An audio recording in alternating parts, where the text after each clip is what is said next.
This is CNN Breaking News. This is Piers Morgan Live. Breaking news tonight. A Malaysia Airlines plane carrying 239 people bound for Beijing is missing. According to a statement from the airline, air traffic control lost contact with flight MH17 from Kuala Lumpur at 2:40 a.m., about 2 hours after takeoff. We're awaiting a press briefing from the airline, which of course we'll bring you live when it happens. I want to go straight to CNN's David McKenzie from Beijing. David, what do we know about this missing plane? Well, what we know is this plane went missing, according to state media, in Vietnamese airspace, Piers. It was due to land here at 6:30 in the morning local time in Beijing, this Boeing 777 from Malaysian Airlines, a packed plane with 239 people on board, including 12 crew members and 2 infants. They are searching frantically for where the plane went down, if it did go down. At this stage, very sketchy details. 13 different nationalities on board. The majority on that plane were Chinese nationals.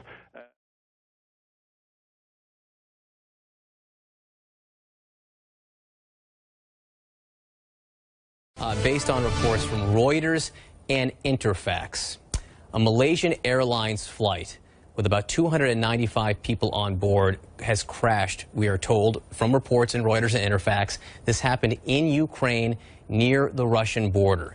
Interfax is citing an aviation industry source as saying this on Thursday.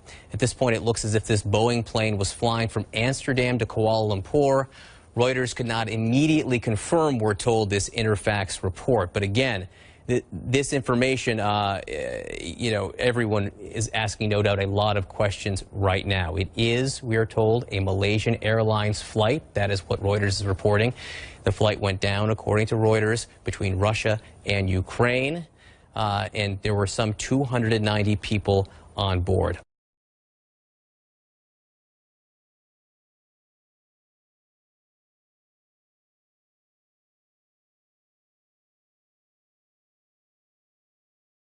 More information pertaining to this flight that allegedly went down in the Ukraine. Now, as we get more information, things change, but I want to point this out. The man that you're looking at here was said to have been killed aboard the flight, Flight 17, that went down. His last social media post was this, out the window, a picture of the plane that he was boarding, stating that this is it, if anything happens, this is what it looks like. Kind of joking in hints to Flight 370. Well, now we know that apparently they're stating this guy and many others are gone. Problem is, when you observe the plane that this man boarded, it is a different plane than what went down in the Ukraine. This is plane spotters. You see that tail number? MRC? This is big information. You see that RC right there? That right there is the plane that this guy took a picture of out the window and that he was boarding. I mean, they're right there, getting ready to walk in. Is there any other way to verify this? No, but with all of everything else that we've found thus far that should not have been there, not stuff that does not make sense, all these red flags, this is just another one. And you can't overlook it because this could be potentially huge. The plane that went down has an RD. This is supposed to be the Flight 17 here. And you can see MRD right down here on the back. Many people jumped the gun and were claiming that this was Flight 370. So many people wanting to fit this into their own conspiracy theory. And look, things change. Information changes. And theories are going to change. With that said, but you can't go trying to make something out of something that's not. If I thought that this was Flight 370 at the gate, I would have said so. I'd never thought, because just of the information that we've got thus far. But the game is always changing. See that MRD? That is definitive proof, guys, that this flight right here with the MRD on the back hatch was blown to pieces. This plane right here with that RD, somehow, some way, at some point, it was blown to pieces. So, whether it was on the ground or in the air, it's been destroyed, and that piece right there shows it. Now, people were thinking that this was Flight 370. If it was 370, you would see MRO on the back, and you would see RO up here on that wheel section. Okay, plus a huge difference between Flight 370 and these other craft, if you're paying attention, is the engine. The Rolls-Royce engine is different. Do you see that? Now the RD and the RC both have these flat, flush engines on here. Flight 370 didn't. It had an indentation, like an intake part, right here all the way around it. That is a big difference. Remember that.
And we're told now that we have video from the moment the plane crashed. We're seeing this now for the first time. Let's take a look.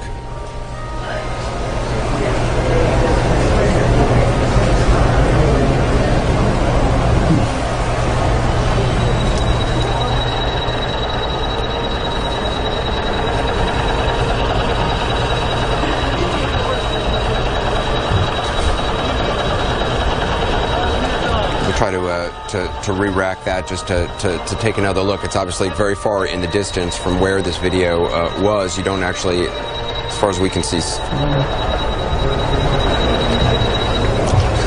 It does seem that it came down relatively in one area, or at least the biggest part of it can't seem to have come down in one area.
Look, it's obviously very far in the distance from where this video was. You don't actually, as far as we can see.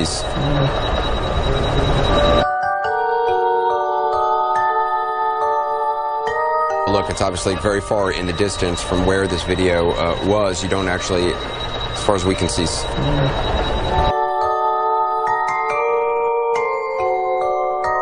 You don't actually, as far as we can see. As far as we can see.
I'm asking you. Wouldn't be the first time.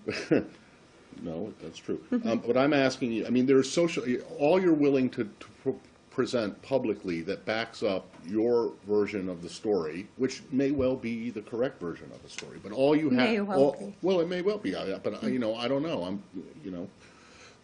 Because I haven't seen your evidence that shows that the missile was launched from rebel-held territory. But you're saying, so the only thing you're willing to put out publicly is the social media accounts. I mean, the social media. That's part of it. Right, but there is social media account that says that disputes that, or that claims to present a different version. So what would that version be, Matt? Well, I don't. There are many theories, but you're saying most that all of which are those completely accounts, illogical. Well, I would point out all of the accounts that do not support your version of events are wrong, and all of the ones that do support it are right. Look, we make assessments based on a variety of intelligence and a variety of information, some of which we can talk about publicly, and some of which we can't. And we also, and look, if you just take a step back. Right? We need there to be an investigation so we can get all the facts, period. But on top of that, we have public information, which is, of course, the easiest for us to talk about, of the separatists bragging about having the system, bragging about the attack that took place, and then walking back from it when it became known that it was a passenger jet. I would ask people who don't believe our assessment to say, okay, what other possible explanation could there be for that? They defy logic, right? Well, I don't know if it so defies when you start from a place of you have separatists out, again, this is the easiest piece of information for us to talk about, online bragging about it.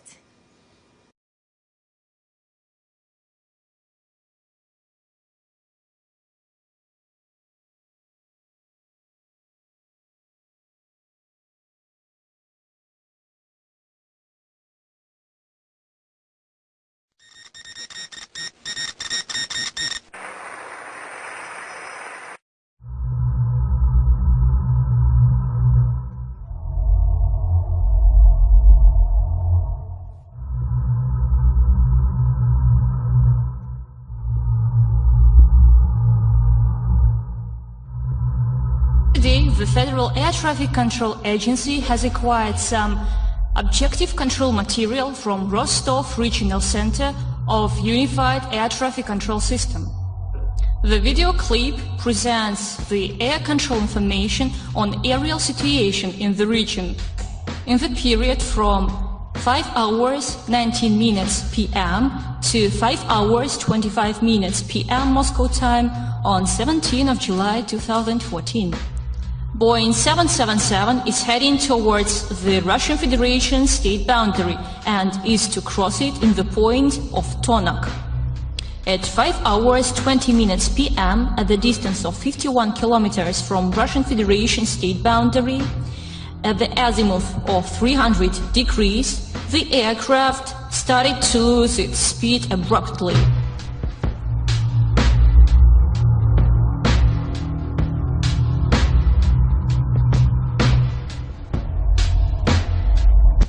At 5 hours 21 minutes 35 seconds p.m. with the aircraft speed of 200 kilometers per hour at the point of Boeing crash, there is new mark of an aircraft to be seen.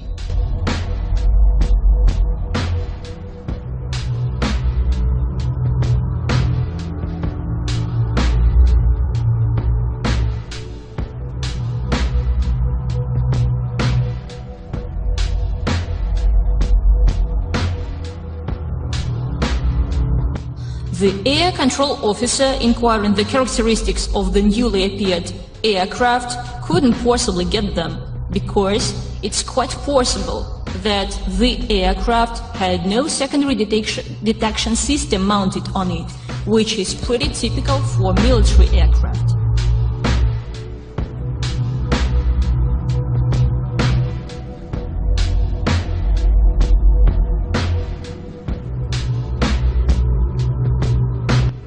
The early detection of this aircraft appeared to be quite impossible because the aerial situation control is usually performed by radars working in a standby mode, which detection possibilities at the given distance are over 5,000 meters altitude.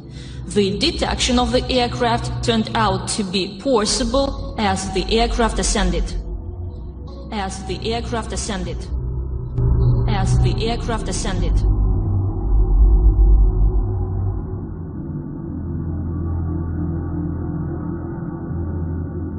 The further aircraft flight properties changes on its route testify to the fact that it is now flying in the area of Boeing crash.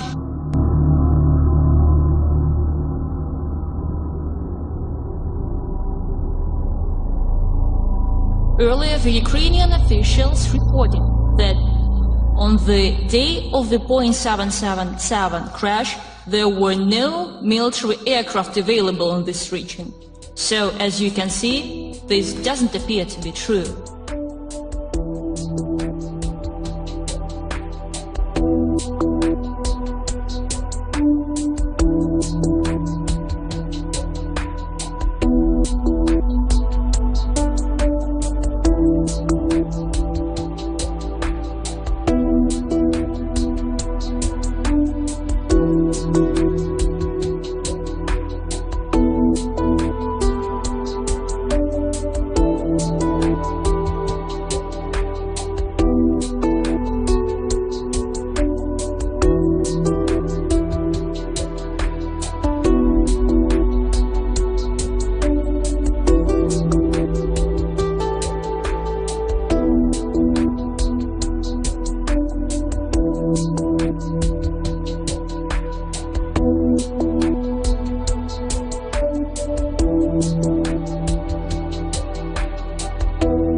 Pretty typical for military aircraft.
At 5 hours, 21 minutes, 35 seconds p.m., with the aircraft speed of 200 kilometers per hour at the point of Boeing crash, there is new mark of an aircraft to be seen.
So, continuing on from this flight MH17 that has either been crashed or who knows what the truth is right now.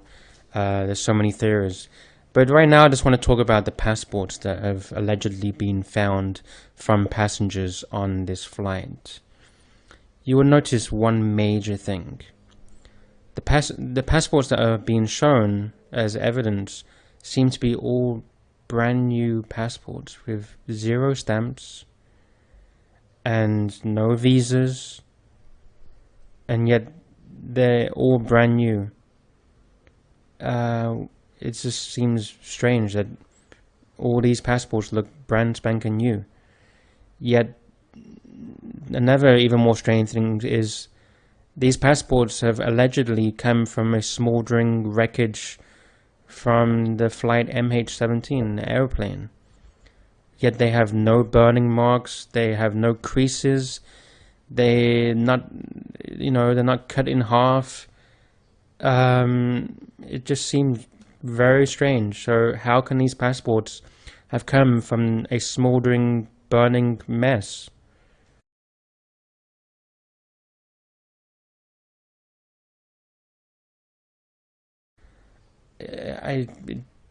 I just don't know. I have no explanation other than it's all a big hoax and it's not real. It's a false flag attack.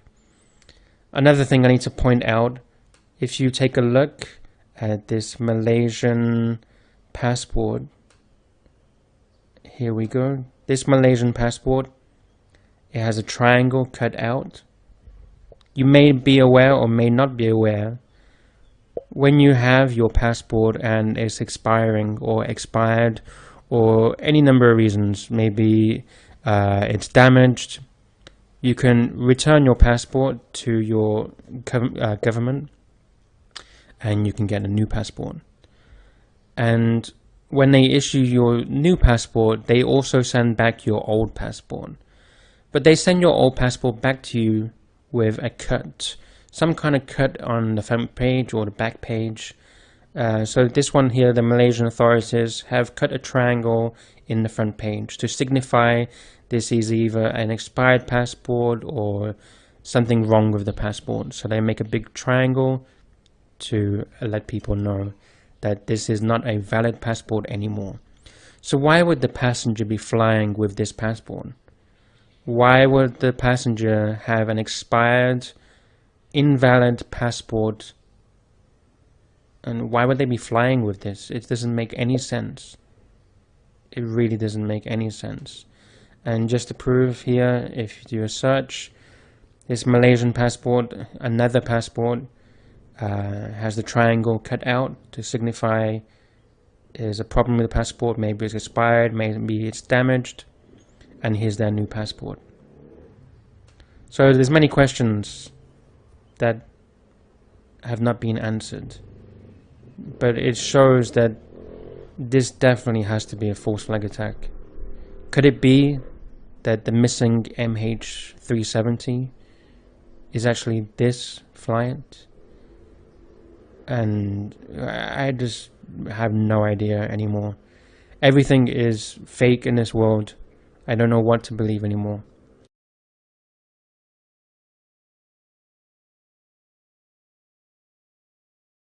During this whole disaster that took place in the Ukraine involving Flight 17, this man states that the bodies had practically no blood and that they already smelled of decomposition.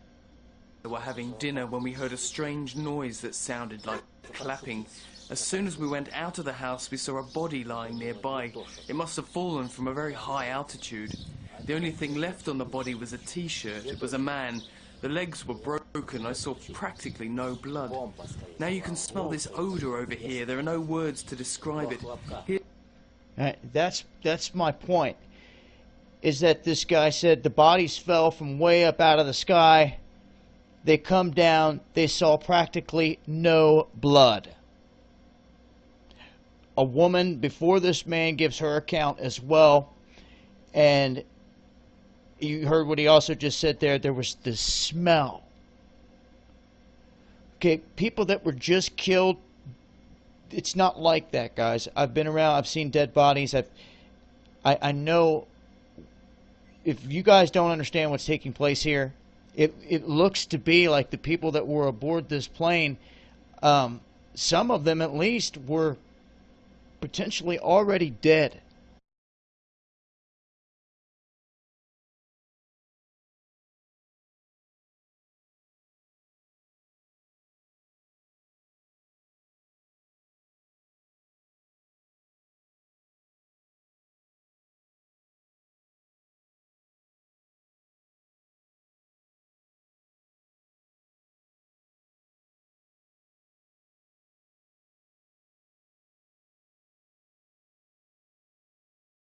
Сейчас мы видим с вами фотографии с места крушения Боинга 27 июля, село Грабово, это Шахтерский район. Здесь на данной фотографии обломки моторной части самолета. Также здесь были тела экипажа непосредственно. Это все тоже оттуда.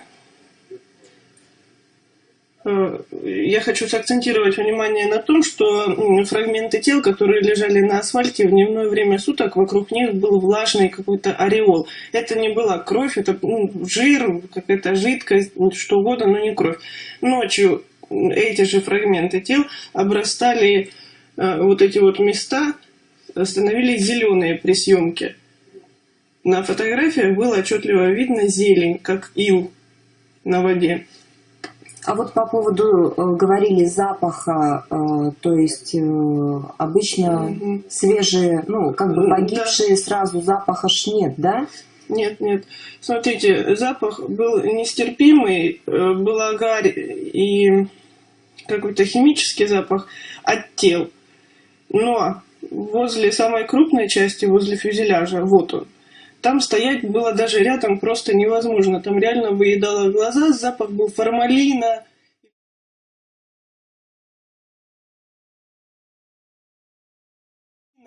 Или вот запах морга.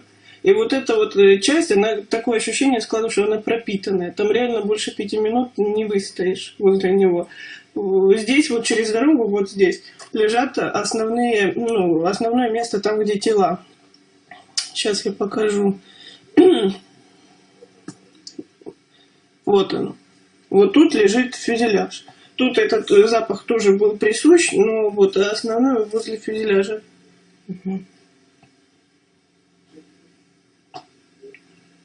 Это получается вы туда... Вот смотри, изуродованное тело, но крови не было. Там было очень много птиц. Птицы, там где вот птички пораненные, разорванные, там кровь птичья есть. Вот прям кровь запекшаяся, свежая, как угодно. Вот от тел не было ни единой капли крови. Какие бы повреждения на телах ни были. Мы работали там, еще была одна корреспондент, она перед этим, у нее был опыт 2 авиакрушений. То есть она работала на съемках, она говорит, там был океан крови. И в первом, и во втором случае. Здесь крови нет. И первые вот полчаса, когда мы туда приехали, складывал, ну я, например, не могла себя заставить поверить в то, что это люди.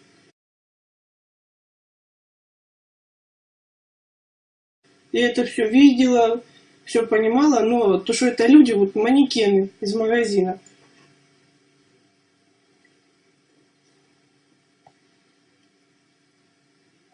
Это получается, как быстро вы выехали на... Через 20 минут я уже была там. Вот он упал, и через 20 минут я уже была там. А это что? Это птицы.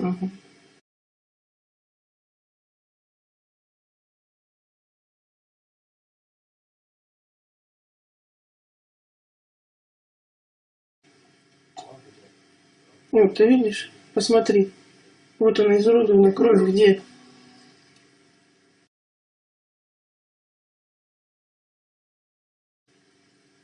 То есть, получается, оно как бы никаких луж, просто как тела такие уже, разложившиеся. Не раздутые. Вот пластиковые, желтые пластиковые тела. Очень много из Норвегии или откуда? Из Нидерландов, да? Самое большое количество из Нидерландов. Я обошла почти все тела. Они сплошь почти азиатские. Я своими глазами реально не видела ни одного тела с европейской внешностью.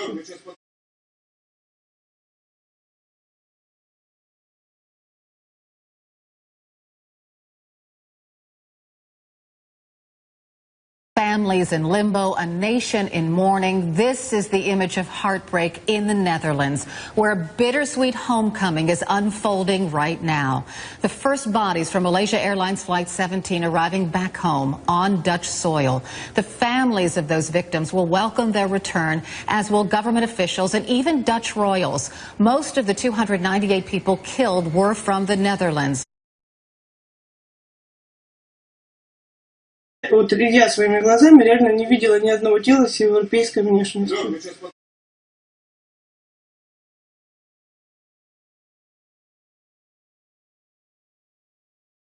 You see the Dutch military, members of the Air Force, I believe, on that tarmac, and you've seen a huge transport plane, looks like a Galaxy to me, that landed with the majority of the bodies that have already been found.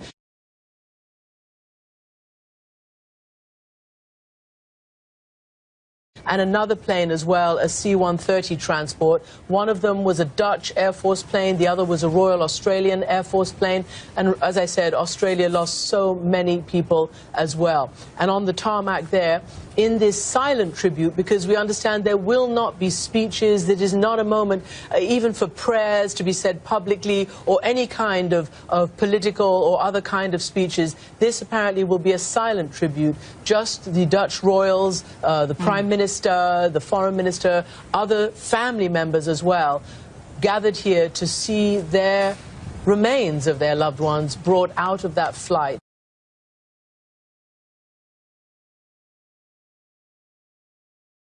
Вот все малазийцы, азиаты, кто, я не знаю, но европейской внешности я не видела ни одного. Вот видишь, вот это свежее. Сейчас. Вот оно, мясо свежее. Оно даже вид нормальный, живой имеет. Угу. С людьми такого нет. И чемоданы. Очень много чемоданов, запакованные, сложенные, но там зимние вещи теплые. Чемоданы. В чемоданах. Это было лето. А это было лето. Летних вещей в чемоданах не было, все теплое.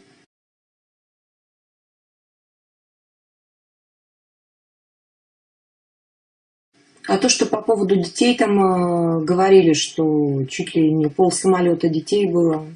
Ну, я где-то 6-7 видела. Ну, не полсамолета. Да.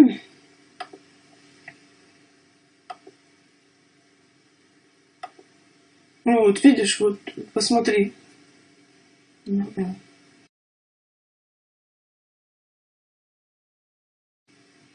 Такое ощущение, что я где-то... Ну вот она, ну где кровь? Почему у него черные губы?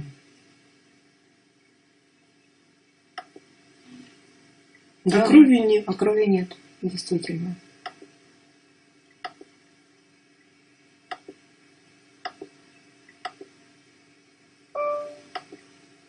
Я так понимаю, вот там, где кровь, на этом фрагменте, это птицы бились, да, наверное?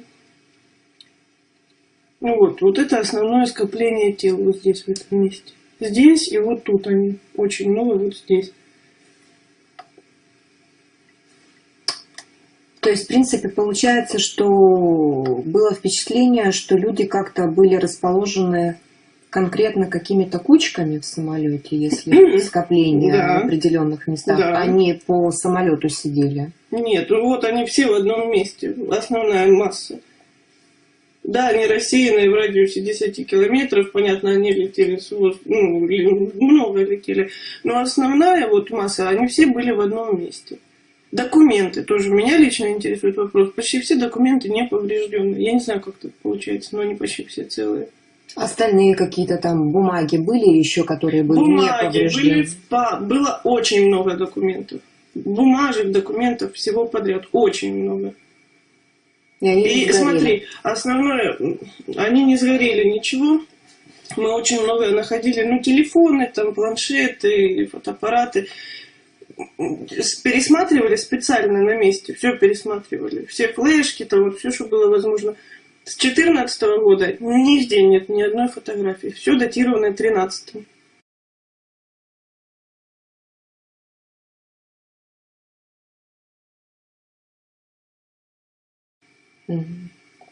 Вообще на карте. Вообще, вот оно все с 2013 года, октябрь, сентябрь, август. Но с 2014 года не было ни одной, ты понимаешь? А телефоны не проверяли звонки? Телефонные звонки не проверяли, мы вставляли флешки в свои телефоны, там, ну, где экран лопнутый, где он просто не включался, невозможно было это проверить. Мы переставляли к себе флешки и смотрели фотографии.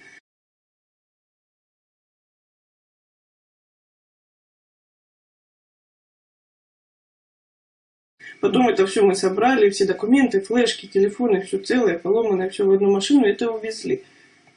Как вот мне сразу сказали, увезли вроде бы в Красный Луч. Но куда точно, не знаю. Ну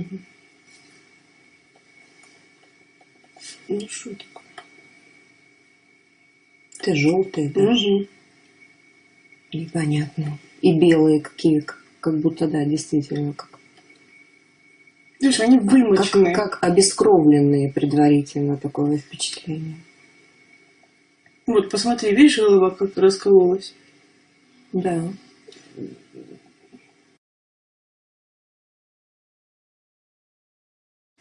Согласна. Там должно быть очень много крови.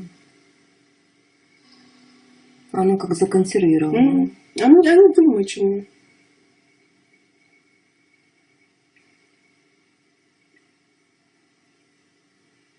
И очень много, вот человек, наверное, 20 было с фрагментами одежды. Все остальные голые.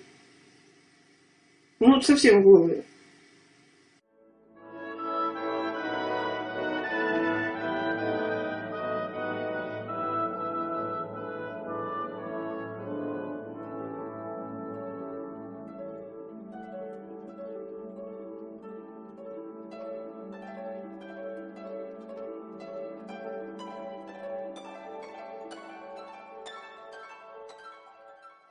При полете, я понимаю, воздух одежду срывает. Но все равно какой-то носок остался, какой-то шнурок. Хотя бы след от резинки. Вот, сними с себя одежду, все равно будет след от резинки где-то. А они нет.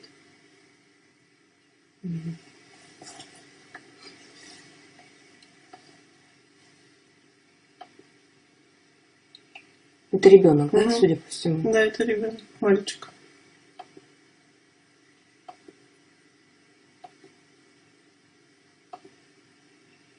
Все, хорошо. Ты бросила мне, да? Да. Это не надо вообще. Вот нога, а что она? Естественная живая нога, что ли? Вот посмотри на нее. Ну да.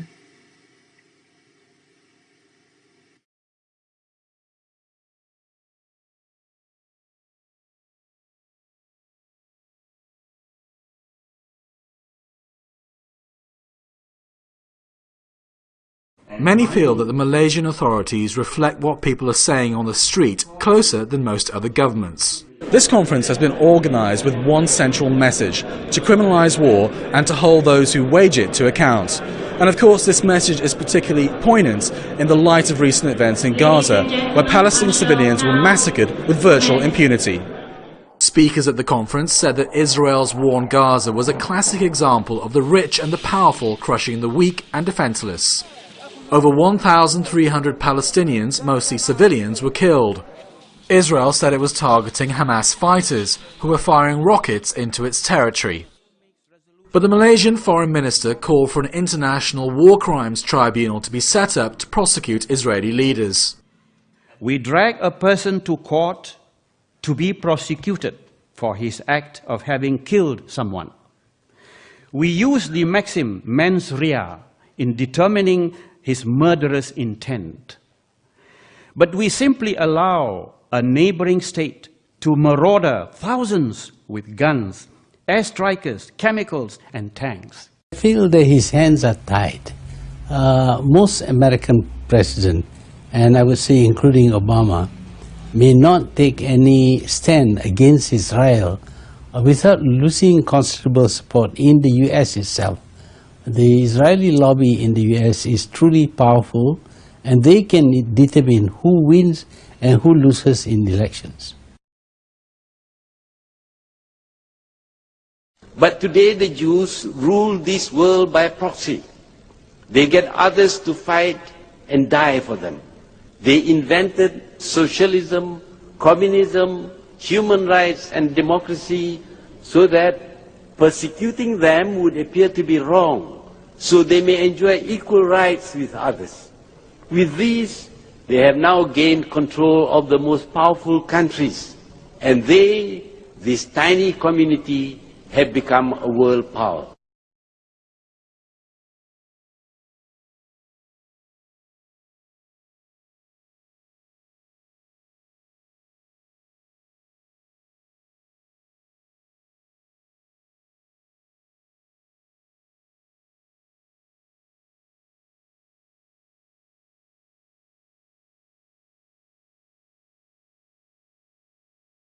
The world now lives in fear. We are afraid of everything.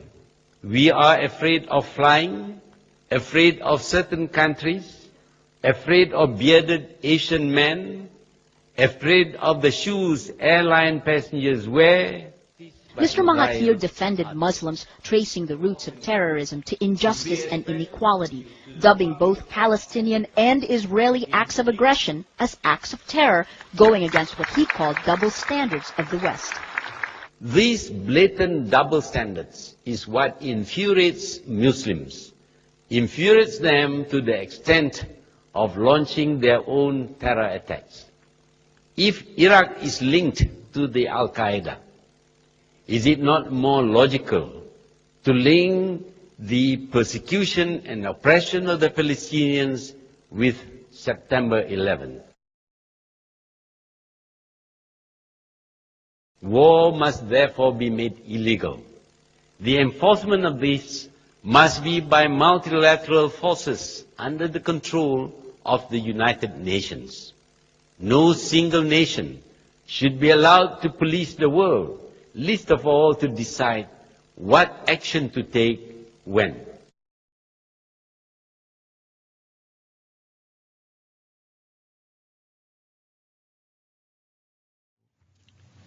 Thank you very much, Mr. President, and thank you for allowing me to speak here today. We're here to discuss a tragedy, the downing of a commercial airliner and the death of 298 innocent people. Men, women, and a staggering number of children. А то, что по поводу детей там говорили, что чуть ли не полсамолета детей было.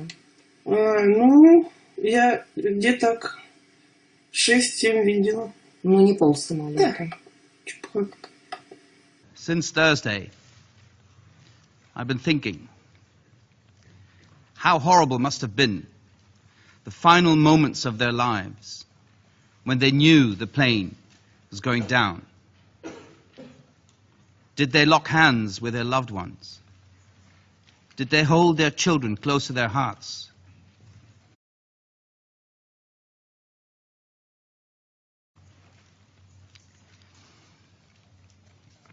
Did they look each other in the eyes one final time in a wordless goodbye? We will never know. The demise of almost 200 of my compatriots has left a hole in the heart of the Dutch nation.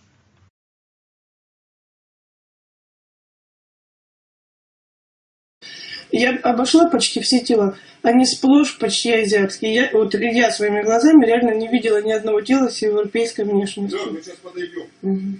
Вот все малазийцы, азиаты, кто, я не знаю, но европейской внешности я не видела ни одного. The last couple of days we've received very disturbing reports of bodies being moved about and looted for their possessions.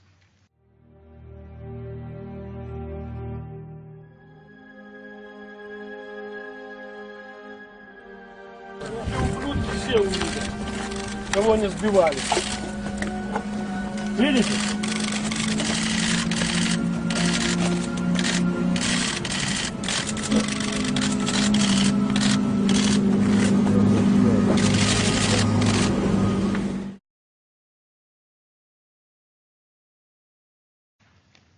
just for 1 minute, I'm not addressing you as representatives of your countries, but as husbands and wives, fathers and mothers, just imagine that you first get the news that your husband was killed, and then within 2 or 3 days, you see images of some thug removing a wedding band from their hands. Just imagine that this could be your spouse.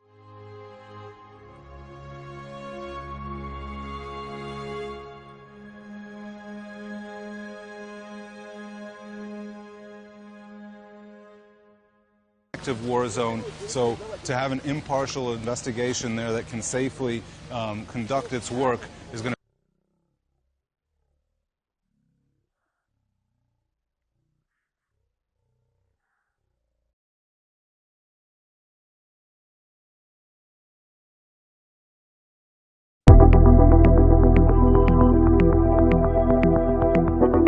I will use my energy, my experience and my conviction to support President Juncker in making a success of his agenda for jobs, growth, fairness and democratic change. We need to restore our citizens' confidence in the capacity of the EU to deliver. We need to show by very practical results that the EU and its institutions are not self-serving, but are there to serve our citizens and member states.